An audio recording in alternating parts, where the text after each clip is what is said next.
دنیا کے تمام رقبے کو اگر انسانوں کی تعداد کے حساب سے تقسیم کیا جائے تو ہر فرد واحد کے حصے میں تقریباً 4 ایکڑ کا رقبہ آتا ہے، مگر سب یہ جانتے ہیں کہ ایسا حقیقت میں نہیں ہوتا ہے اور پوری دنیا کی دولت کسی نہ کسی طرح بڑے بڑے یہودی گھرانوں کے قبضے میں ہے، جنہوں نے اس دولت کو جمع کر کے پوری دنیا کے سارے نظام کو اپنے قبضے میں لیا ہوا ہے اور اس کو اپنے مفاد کے لیے استعمال کر رہی ہیں۔ آج ہم آپ کو ایسے ہی کچھ گھرانوں کے بارے میں بتائیں گے جنہوں نے اپنے پیسے سے پوری دنیا کو کنٹرول میں کیا ہوا ہے۔ لیکن ویڈیو میں آگے بڑھنے سے پہلے ہمارے اس چینل پر نئے شامل ہونے والے دوستوں سے گزارش ہے کہ اس ویڈیو کے نیچے دیے گئے ریڈ کلر کے سبسکرائب بٹن پر کلک کر لیں اور ساتھ موجود گھنٹی کے نشان کو بھی کلک کر لیں تاکہ آپ کو مزید ایسی ویڈیو سب سے پہلے حاصل ہوتی رہیں۔ نمبر 1، روتھشیلڈ گھرانہ۔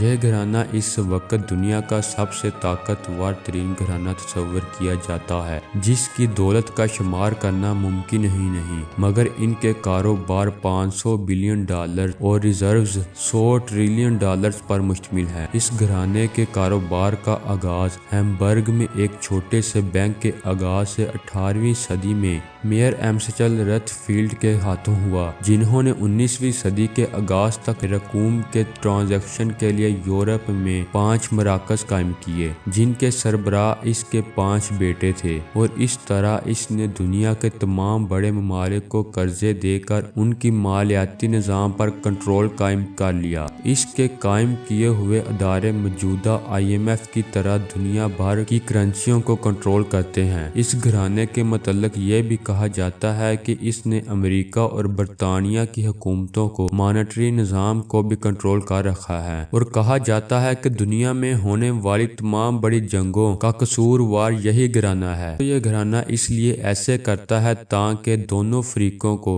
اسلحہ اور قرضہ دے کر فائدہ حاصل کر سکے۔ اس کے علاوہ اسرائیل کا قیام بھی اسی گھرانے کی پلاننگ کے سبب ممکن ہو سکا۔ دوستو، نمبر 2 پر موجود ہے راک فیلر گھرانہ۔ راک فیلر یہودیوں کا سب سے بڑا اور طاقتور گھرانہ سمجھا جاتا ہے، جس کے بانی جان ڈیوڈسن تھے، جنہوں نے کاروباری زندگی کا آغاز 19ویں صدی میں ایک آئل ریفائنری میں شمولیت سے کیا، اور اس کے بعد وقت کے ساتھ ساتھ اس کے تمام پارٹنرز کو سازشوں اور دھونس زبردستی سے فارغ کر کے 19ویں صدی کے آغاز تک بلا شرکت غیر ممالک اس آئل فیلڈ کا مالک بن گیا، یہاں تک کہ 1937 میں جان ڈیوڈسن کے انتقال کے وقت اس کے اثاثوں کی مالیت $340 بلین تک جا پہنچی، جو کہ اس وقت کی بل گیٹس کی دولت سے 4 گنا زیادہ تھی۔ اس خاندان کے بارے میں یہ بھی کہا جاتا ہے کہ اس نے ماضی میں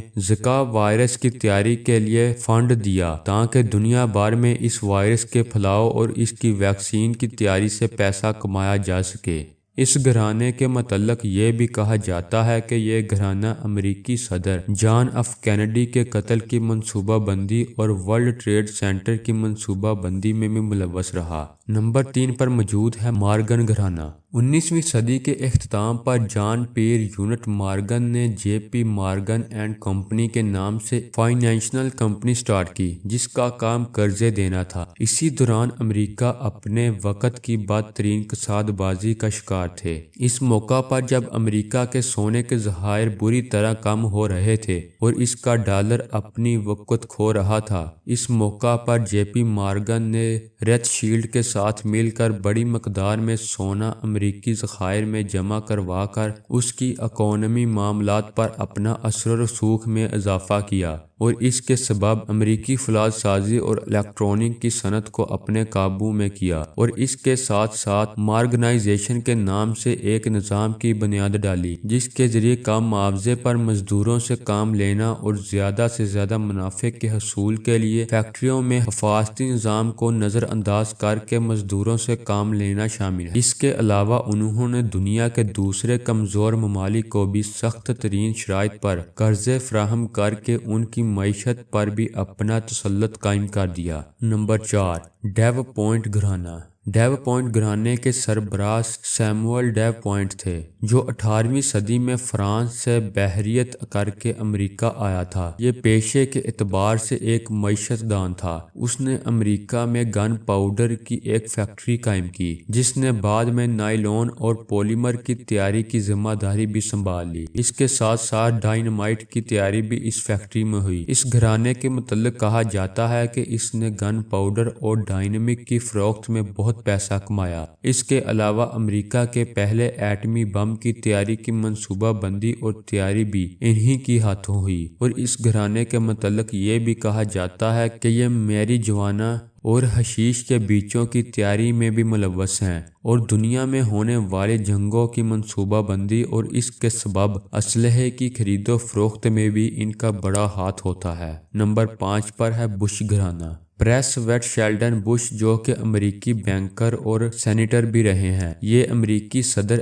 H.W. بش کے والد اور جارج ڈبلیو بش کے دادا تھے۔ ان کا شمار امریکی مالدار گھرانوں میں ہوتا ہے، اور ان کے اثر و رسوخ کا اندازہ اس سے لگایا جا سکتا ہے کہ اس گھرانے کے 2 لوگ امریکی صدر رہ چکے ہیں، اور امید کی جا رہی ہے کہ ڈونلڈ ٹرمپ کے بعد اگلا امریکی صدر بھی اسی گھرانے سے ہوگا۔ اس گھرانے کے اوپر الزام ہے کہ اس نے امریکہ کے دشمن ہٹلر کو دوسری جنگ عظیم میں سپورٹ کیا اور اس کی مدد سے بہت پیسہ کمایا۔ اس کے علاوہ یہ بھی کہا جاتا ہے کہ ورلڈ ٹریڈ سینٹر پر حملے کے بارے میں جارج بش پہلے سے آگاہ تھے، مگر انہوں نے اس کو صرف اس لیے نہ روکا تاکہ اس کے بعد ہونے والی جنگ سے مالی مفاد حاصل کر سکیں۔ تو دوستو یہ تھے پیسے کمانے اور ان جیسے دوسرے ہتھ کنڈے استعمال کر کے دنیا کو اپنے قابو میں کرنے والی یہودیوں کے 5 امیر ترین گھرانے۔ دوستو امید کرتا ہوں کہ آپ کو ہماری یہ کوشش لازمی پسند آئی ہوگی۔ اگر آپ کو ہماری یہ ویڈیو پسند آئے تو اسے لائک لازمی کریں اور ہمارے چینل کو سبسکرائب کریں تاکہ آپ کو مزید ایسی ویڈیو سب سے پہلے حاصل ہوتی رہیں۔ تو دوستو ملتے ہیں اپنی اگلی ویڈیو میں۔ خدا حافظ۔